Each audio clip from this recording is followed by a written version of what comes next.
জননেতা যারা সুলতান সিরাজুল ভাই ইতিমধ্যে কারাগার থেকে বের হয়ে একজন বাংলাদেশের সামনে আসছেন। আমরা জাতীয়তাবাদী যুবদল ঢাকা মহানগর উত্তর সহ সকল নেতৃবৃন্দকে কার্যার দায়িত্ব পালন করার জন্য বিনীত অনুরোধ জানাচ্ছে।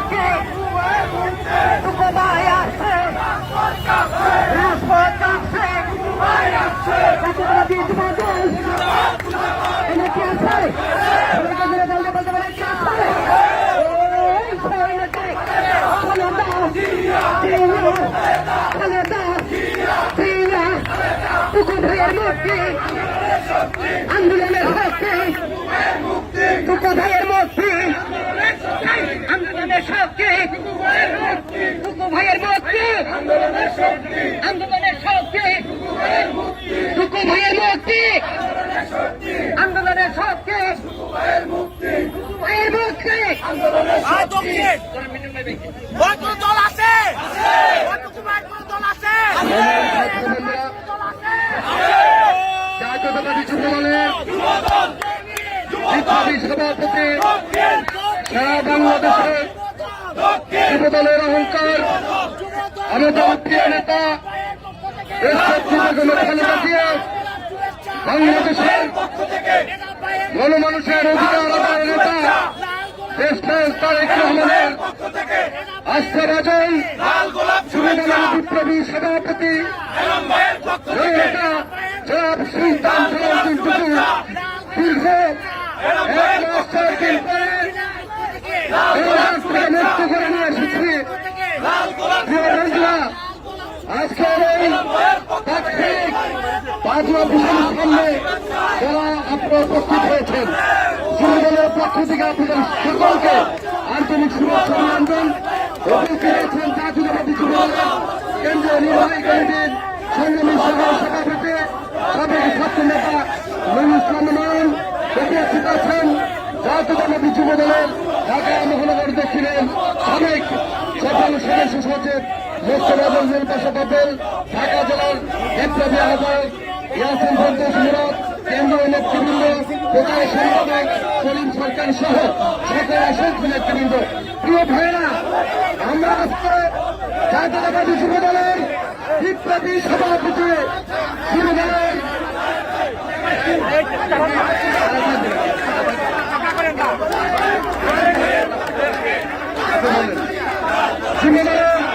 বিপ্লবী সভাপতি সুলতান সিরাজুল টুকু আপনাদের সামনে বক্তব্য রাখবেন।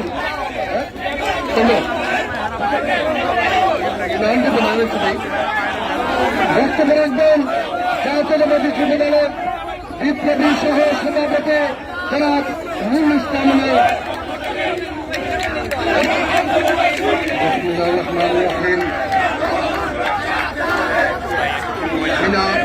সরকার আগামী নির্বাচনের সরকার সরকার গঠনের পরেও প্রচন্ডভাবে বিত্তসন্ত্রস্ত রয়েছে।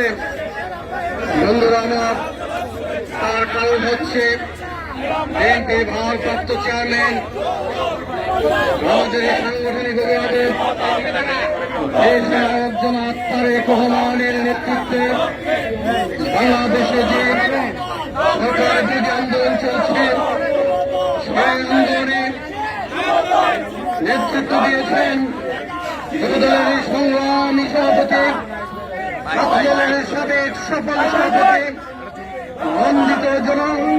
মন্দিত জননেতা, যুব আন্দোলনের যোদ্ধা সুলতান সালাউদ্দিন টুকু। বন্ধুরা আমার, সুলতান সালাউদ্দিন টুকুর নেতৃত্বকে থামিয়ে দেওয়ার জন্য এই সরকার সুলতান সালাউদ্দিন দিয়েছিল, কিন্তু আমরা বলতে চাই কারাগার পূরণ করে সুলতান সাউদ্দিন টুকুকে ফিরিয়ে দেওয়া যাবে না। আজকে সুলতান সাউদ্দিন টুকু কারাগার থেকে মুক্ত হয়ে এসেছেন। আগামী দিনে বিএনপি ভারপ্রাপ্ত চেয়ারম্যান আমাদের সাংগঠনিক নায়ক দেশের একজন তারেক রহমান বাংলাদেশকে মুক্ত করার জন্য এই স্বৈরাচার থেকে বাংলাদেশের মানুষকে গণতন্ত্রের স্বাদ পাইয়ে দেওয়ার জন্য নিরন্তর প্রাণপণ সংগ্রাম চালিয়ে যাচ্ছেন। সেই সংগ্রামে সুলতান সাউদ্দিন টুকু আবার নেতৃত্ব দিবেন এবং বাংলাদেশকে এই স্বৈরাচার মুক্ত করার মধ্য দিয়ে আজকে এই যুব আন্দোলনকে সফল করবেন এই আশাবাদ ব্যক্ত করে সবাইকে ধন্যবাদ জানিয়ে বন্ধুরা আমার, আজকে যারা কষ্ট করে কারাগারের থেকে সুলতান সাউদ্দিন টুকুর মুক্তি উপলক্ষে কারাগার প্রাঙ্গণে গিয়েছিলেন, তাকে অভ্যর্থনা জানিয়ে পুরো পথ জুড়ে স্লোগান দিতে দিতে পার্টি অফিস পর্যন্ত নিয়ে এসেছেন। আমি সবাইকে ব্যক্তিগতভাবে ধন্যবাদ জানাচ্ছি। বন্ধুরা আমার, এই সরকার 7 জানুয়ারি যে পাতানো নির্বাচন শুরু করেছিল, সে নির্বাচন 7 তারিখে কেন নির্বাচন তারা দিয়েছিল, তার কারণ হয়েছে 2011 সালে সীমান্তের হত্যা করা হয়েছিল। সেই সেলানির হত্যাকারীদেরকে দায় মুক্ত করার জন্য এই সরকার 7 তারিখে নির্বাচন দিয়েছে বন্ধুরা আমার, কিন্তু দেশের মানুষ 7 তারিখে নির্বাচনকে বয়কট করেছে। কারণ যাদের কারণে বাংলাদেশের মানুষ আজ দুর্নীতিতে আকণ্ঠ নিমজ্জিত, দুর্নীতির শিকার হয়েছে, তাদেরকে বাংলাদেশের মানুষ 7 তারিখে নির্বাচনে বর্জন করেছে। শুধু তাই নয়, যাদের কারণে বাংলাদেশের রিজার্ভ মাত্র 1 বছরে অর্ধেকের চেয়েও নিচে নেমে গিয়েছে, তাদেরকে বাংলাদেশের মানুষ বয়কট করেছে। বন্ধুরা আমার, আমরা বলতে চাই আগামী দিনে বিএনপি ভারপ্রাপ্ত চেয়ারম্যান তারেক রহমানের নেতৃত্বে বাংলাদেশে যে আন্দোলন সূচিত হবে, সে আন্দোলনে সুলতান সাউদ্দিন টুকু আরো নেতৃত্ব দিবেন এবং বাংলাদেশকে আজকের এই ফেসিবাদ সরকার মুক্ত করে বাংলাদেশের মানুষকে গণতন্ত্র উপহার দিবেন এই আশাবাদ ব্যক্ত করে সবাইকে ধন্যবাদ জানিয়ে পরিশেষে আমার প্রিয় নেত্রী দেশের নেত্রী বেগম খালেদা জিয়ার মুক্তি দাবি করে, তার সুস্বাস্থ্য দাবি করে সবাইকে ধন্যবাদ জানিয়ে আমি আমার সংক্ষিপ্ত বক্তব্য শেষ করছি। খোদা হাফেজ, বাংলাদেশ জিন্দাবাদ। ধন্যবাদ। সুলতান সাউদ্দিন টুকু প্রিয় সহযোদ্ধা সহ প্রিয় নেত্রী সমাজসুন্দরের প্রধানমন্ত্রী দেশ নেত্রী বেগম খালেদা জিয়া, আগামী বাংলাদেশের অহংকার দেশ তারেক রহমান সহ উপস্থিত যুবদলের সহযোদ্ধা বন্ধুদেরকে ধন্যবাদ জানিয়ে এখন বক্তব্য রাখবেন জনাব সুলতান সাউদ্দিন টুকু। জনাব সুলতান সাউদ্দিন টুকু। রহমান এই তাৎক্ষণিক যারা উপস্থিত হয়েছেন, যারা জেল গেটে গিয়েছেন, সকলকে আমি আমার ব্যক্তিগত পক্ষ থেকে জাতীয়তাবাদী যুবদল কেন্দ্রীয় নির্বাহী কমিটির পক্ষ থেকে জানাই সংগ্রামী সালাম এবং শুভেচ্ছা। প্রিয় ভাইরা, একটি অনির্বাচিত অবৈধ সরকার আজকে বাংলাদেশের মানুষকে নির্যাতন নিপীড়ন করে জেলে রেখে এই বাংলাদেশকে একটি করত রাজ্য করতে চায়। প্রিয় ভাইরা, আজকে আমাদের প্রিয় নেত্রী দেশনেত্রী বেগম খালেদা জিয়া দীর্ঘদিন ধরে আজকে কারাগারে রয়েছেন গৃহবন্দী অবস্থায়।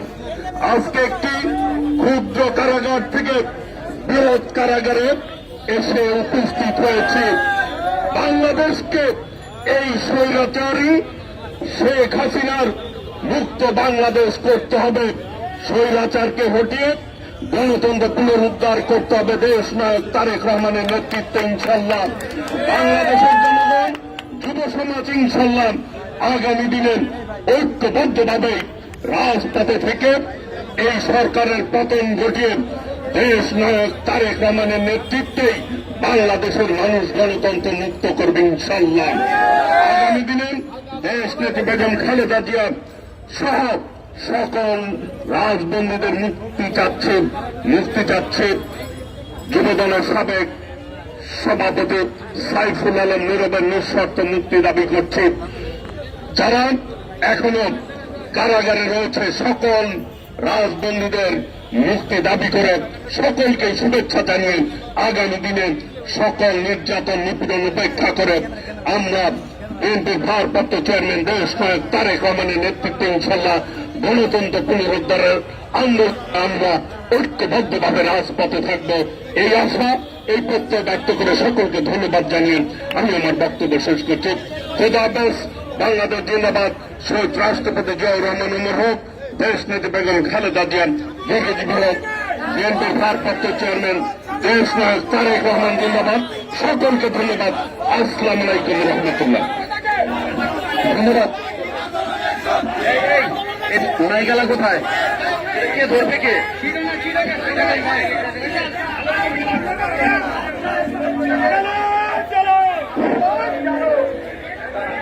মাইকেল লোক কই?